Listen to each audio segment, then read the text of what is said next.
The concerned parties have been convinced that public airing of dirty laundry helps no one and achieves nothing, least of all for the picture, protection of which is front and center.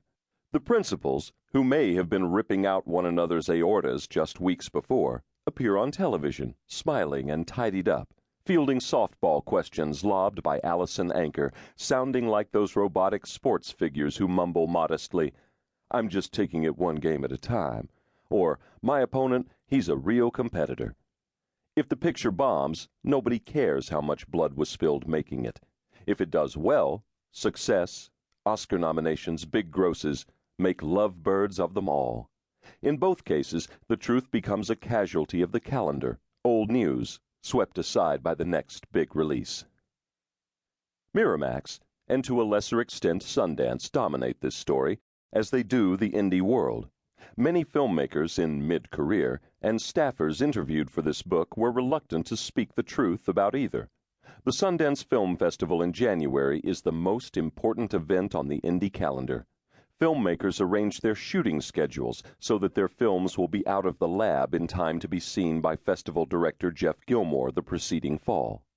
There are other festivals, Telluride, Toronto et al., but Sundance is far and away the foremost showcase for indie films, the best place to see and be seen, to rub shoulders with Hollywood honchos and network with peers.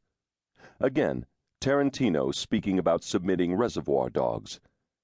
"I've never had anything in my life like that, the fever of are we going to get in, are we going to get in, are we going to get in, like every American independent filmmaker sweating and growing bald thinking about it." If you're turned down, it's back to the convenience store or social work school.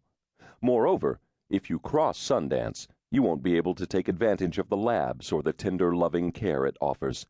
Even though Robert Redford's record as the jefe of the Institute has been checkered at best, he has rarely known bad press, especially after he was first able to wrap himself in the Sundance banner.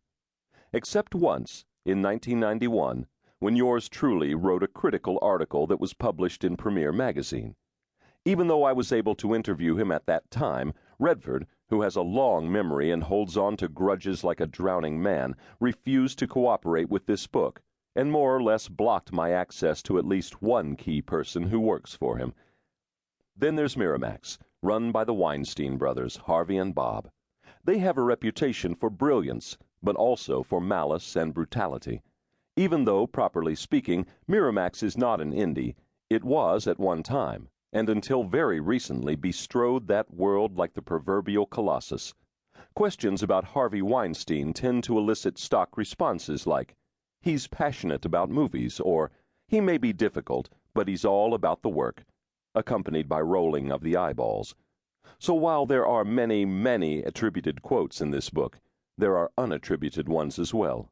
Weinstein likes to go on in the press about the unattributed quote, implying that it is the last refuge of the scoundrel, a dagger wielded under cover of night.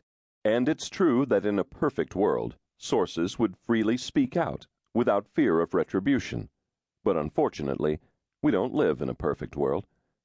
Each year, Miramax releases as many films as a couple of studios combined. By virtue of the volume of its output, it is by far the largest employer of above-the-line talent and below-the-line crew in New York City, and it has a significant presence in Los Angeles as well. Staffers are afraid that if they talk, they will lose their jobs and find themselves blackballed from future employment. Directors fear that if they put themselves on the Weinstein's bad side, they won't be handed that next hot Nicole Kidman film, or any film at all. Writers wonder if they'll be able to sell their latest script. Actors worry that they won't be hired for the coveted role in the upcoming Lasse Hallström picture. As director James Ivory puts it, "A lot of people are afraid to speak out. Directors, actors, and actresses, and other people who eventually might end up in his hands again, might want to make another movie with him even though they've had a bad experience. They're not going to talk." The Coen brothers, perhaps the quintessential indie team working today, recently produced a picture called Bad Santa, set up at Bob Weinstein's Miramax division, Dimension, starring Billy Bob Thornton, and directed by Terry Zwigoff, Crumb, Ghost World. After some ugly disputes, Bob took the film away from Zwigoff and had a different director reshoot the ending. Zwigoff subsequently